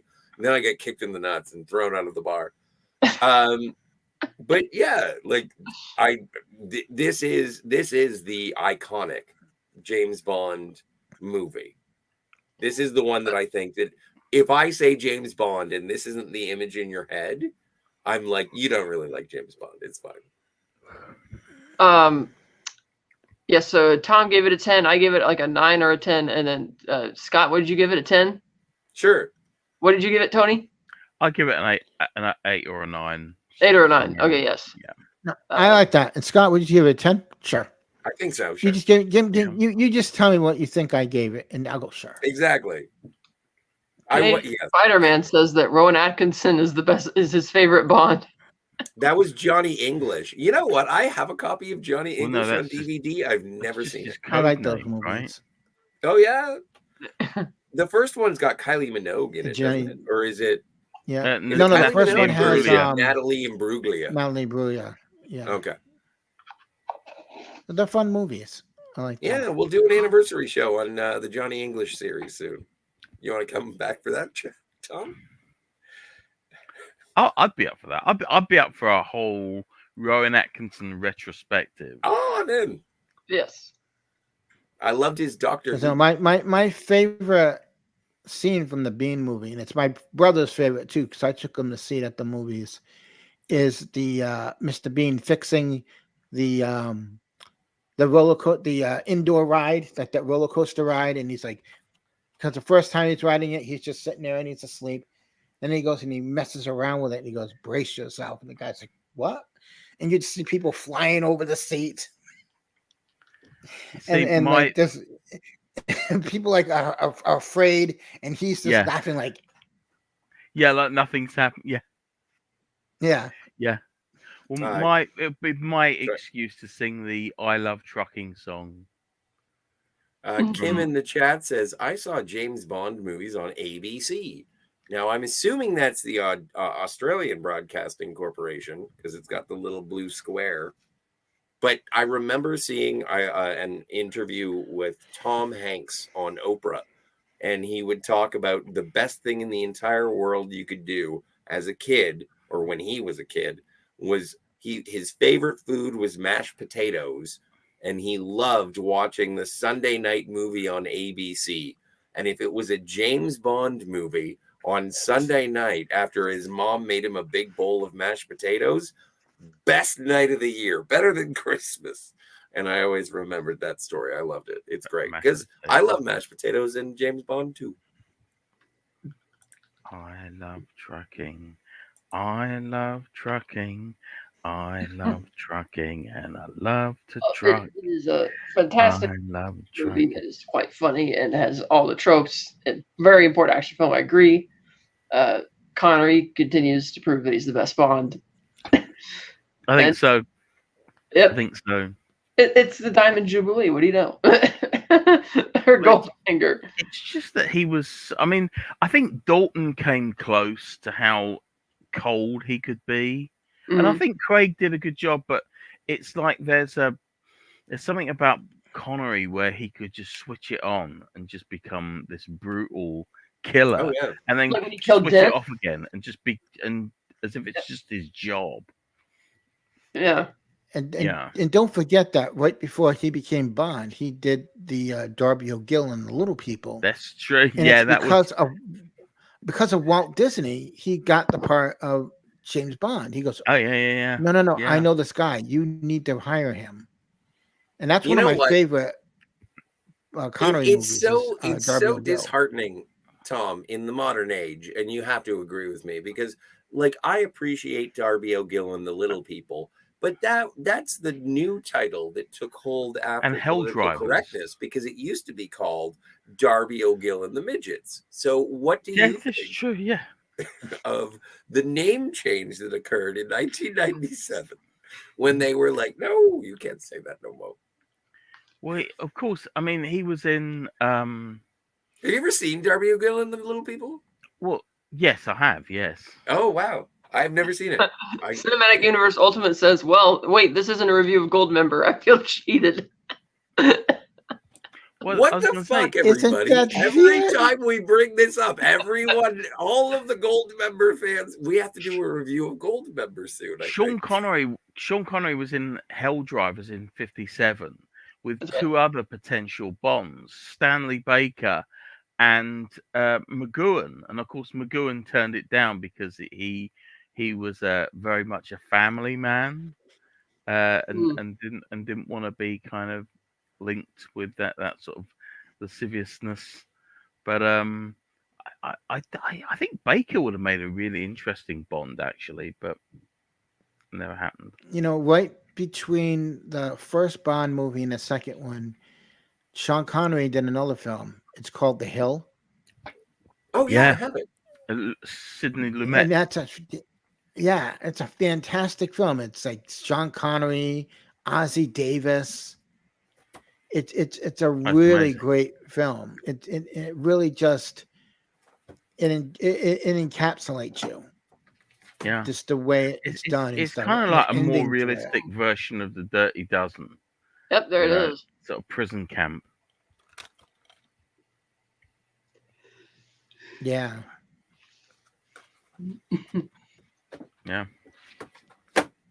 Because then, like at the end, you like the ending to it. It's like you feel so bad for Connery's character, the way it ends. But Yeah. it's just a great film. Great little film. And I think I ended up buying that one day, not even reading about it, knew nothing about it, just saw Sean Connery in it, and I watched it, and I'm like, God damn, this is good. Well, and on the other end of the spectrum, today I went to a thrift store and got a movie because they had it. It was half off the entire thrift store, and DVDs were $1. So I bought things for 50 cents, and I got Finding Forrester with Sean Connery. That's a great film. Never seen it before. If you're going to come in, shut the door. You're the man now, dog. I can't wait to see it. Looking forward to it. That's a great film, and he's really good in that film. Well, Like, and then one of my favorite Connery films also is Family Business, where it's Sean Connery, Matthew Broderick, and not Harrison Ford, Dustin Hoffman. Yes. And you got the Scottish guy, a Scottish guy, a Jewish guy, and I forgot what Matthew Broderick is, and Honky. supposedly they're all family. But it's a great film. I think that's another. I forgot who directed that one. I think it was another. It was someone of note. Well, yeah, maybe it might. No, Sidney Lumet. Yeah. Yeah. Well, ladies and gentlemen, is there anything else, or shall we close out and say that James Bond will return? Yeah, yeah, James Bond will return for sure. Well, and Tom, you have the something chat show. Is there anything that you would I like have to promote? that. I also have a show on. If you go to morningdisaster.net, you can actually sign up for $5 and see it on Wednesdays at 6 p.m. Eastern, 7 7 p.m. Eastern, 6 p.m. Central, where I do a show called The Concession Stand with Ray Lytle, who used to be in radio for like 30 years. So if you guys remember, if you lived in Illinois and you heard of Lytle and Lamb and all that stuff, Ray and I do this podcast called The Concession Stand, where we talk about movies and streaming and stuff like that. And we're just having a blast with it. But definitely check out, it's on YouTube, Ray Lytle's Morning Disaster, and you'll be able to find out about people who say things that you would never believe, and they're absolutely true. And it's just crazy. But trust me, I can't, describing it is hard, but it's fun. But I'm just going to start up my channel again. I took a break because I've been moving and I've been, helping out with my mom and all that stuff. But I'm going to start up again. And I think at some point I'm trying to work it out to get Paul from Twin Flicks to come on. Maria Maria Espino, who runs a gaming company, but she's also been making a Star Wars animated fan film, as well as she's going to do a television series to go with it. And she's got some fantastic things about that that she's been working on. And hopefully we're trying to get, still after 2 years, we're trying to get Rob on. And I think if you can go to on X, at RMB, that's RMB double E. Keep needling him. Keep needling Needling him. Rob and say, when are you going on Tom's channel? When are you going to let Tom interview you? We demand this. And then tell him happy birthday as well. Also. Frickin' sharks with frickin' laser beams on their frickin' heads. Hello, Cinematic Universe Ultimate. Yes, hello, Cinematic Universe. Oh, yeah, see. I don't. Absolutely, go check out X. And Tony, what do you got going on? Not a lot at the moment. Yeah, but you look great. I'm planning. I've got plans for board games and things, but it's so far off at the moment. There could be a potential Kickstarter, but to be honest, it is way, way, way off in the future. So I don't know. I really don't know. By the way, folks, if you go to Kickstarter and look up True Noir, Rob Burnett's audio drama, they're still taking money for it, but they've actually gone over their goal. It just passed $50,000. But you can still order the pre-order the episodes of the audio drama, and those are up there to order, and it should be out around October, and they're premiering it at New York Comic-Con. Oh, right. There's going to be some announcements there. I'm looking forward to it. Yeah. I love Anthony LaPaglia. Cinematic Universe says we need to make a charity stream to get Tony a taller chair. No. You see, what you don't understand, this is Tony. When we have our Zooms, this is Tony. Look how literally, indignant he is. He's like, "Fuck you! This is exactly where I want to be on screen. This is my happy place." Oh God, that's so funny. I'm totally happy with that. Tony, do you have? Yeah, exactly. Perfect. Even better. This is my perfect place. That's it. But they did announce who is playing the main character, and it's Michael Rosenbaum. Ooh. Yep.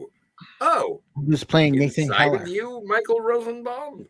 Yeah. Inside of you, Michael Rosenbaum, yeah. Yeah, of Wally West fame. Wally West? No other characters. He played no other characters, just Wally West. Well, he's also been a Luther. But then as a matter of fact, if anybody's going to New York Comic-Con, you can also go there and see Rob, and I'm sure they'll have a meetup. You can bother Rob there and tell him he should go on my channel. Constantly just badger him. He's actually wish him for this show. Happy birthday. Post, but he doesn't really jump on anymore. I wish he would. I wish he would go to Canada so I can get him to sign my copy of Free Enterprise. But now I have to get a passport and go to New York City. I have enemies in New York City. I can't go there. Really? Scott is wanted by the mob. He's really. Scott is still supposed to send me something. I don't know when he's going to send it because he did ask. I don't know. I'm very poor. Are you a tax exile like Sean Connery? No. I've never committed a crime in the United States. But I did want to thank the chat and say thank you to DVB for being here. Herc130, you rule. Edge of Time is a rad dude. Eugene Bird reminds me once again. I'm sorry, I have to ask. If anybody wants to send me a She-Hulk, that would be super jazzy. Thank you so much. LDG for being here. Thank you for being here. Go check out freethenet.org. The only enemy Scott has is Ken. If you know, you know. Who's Ken? I'm Knuff. And thanks for Affinity for being here. You were very, very welcome, and you behaved yourself, you rascally rabbit. Oh, Black Phillip Alvarez to protect you. Oh, thanks, Kim. Well, I didn't know. You said ABC. I don't know where you're from, Kim, nor is it my business. Black Phillip Alvarez for being here. Thank you. Taylor Swift, greater than Disney, Star Wars, and MCU, and Doctor Who. Thank you for being here. And obviously, Kim, if you go to New York City, we should hook up in Iceland. We'll meet in Iceland, and then we'll go to New York City to meet Robert Meyer Burnett. This sounds like a plan. Canadian Spider-Man, thank you for being here. It is super, dude. I like it when I know somebody who has also been in Nam. Daniel's Hot Topics, you are fantastic. And I think that's everybody. Oh, and also Cinematic Universe Ultimate. Hey, it's good to see you. Can I say his name? I think. Hey, Ernesto, it's good to see you, sir. Last time we hung out, it was great. And so, yeah, that's everybody in the chat. That's everybody. Everybody's doing everything. Don't forget to tune in to this channel, the Fantasmagorium, on Thursday, where we head straight towards Halloween by starting with the Universal Classic Monsters. We're kicking it off with Dracula. Bela Lugosi, 1930 something. 31. Sure. That's what I heard. Are you and doing the Spanish? no, we're gonna check it out. Doing the Spanish version as well. Yeah, the Spanish version was filmed at night, and the other one was done during the day. I only have the one Universal box set. I don't know whatever version they sent to me. I think it comes with it as a bonus feature, if I'm not mistaken, on the Blu-ray. Okay, yes, we'll find out. Yeah, it comes with all the Dracula movies. Why didn't we get a Spanish version of Goldfinger? How do you say Goldfinger in Spanish? Hola, Mr. Bondo.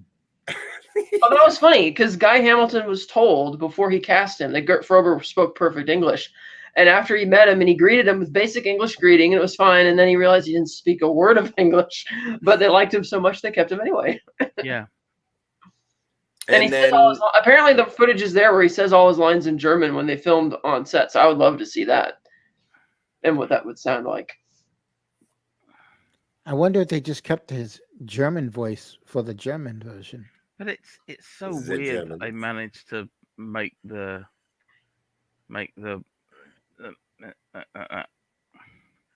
yeah. Yeah, it's a really impressive dub job. And then also, I am, for anybody else who's interested, also, I would recommend subscribe to Cinema Gulp and subscribe to Anti-Derivative Jill. Tomorrow, we're going to be doing a Terminator show on Cinema Gulp. And on Plowing Towards Halloween, we're going to be talking about Harry Potter, the Harry Potter franchise. Harry Potter. They got to like and subscribe here, Scott. Yeah, of course. Yeah, I said that subscribe, already. Join the channel. Buy me a She-Hulk. Send super chats. Send. Matter of fact, send Scott nude pictures if you want. Yeah. And even better, Scott likes pictures of people's bowels. Not bowels. Why, I'm not a bum. fetish. I'm not into bum stuff. I'm not into bum stuff. Yes. No, Anything it's all taken with a nudity. small, That's flexible camera that goes directly inside the body. Exactly. If you want to get a hold of me, my name is Tom Jr. Jackson on X, and you can just DM me your junk. I see. That could be the greatest band name you've ever come up with. DM me your junk? Yeah, Okay. it's better than Bring Me the Horizon. Jesus. All right. Are we done? Can we go? What was our sign off on that show? I thought it was always James Bond will return. Yes. Or what was it? I don't James even remember. Bond shall return.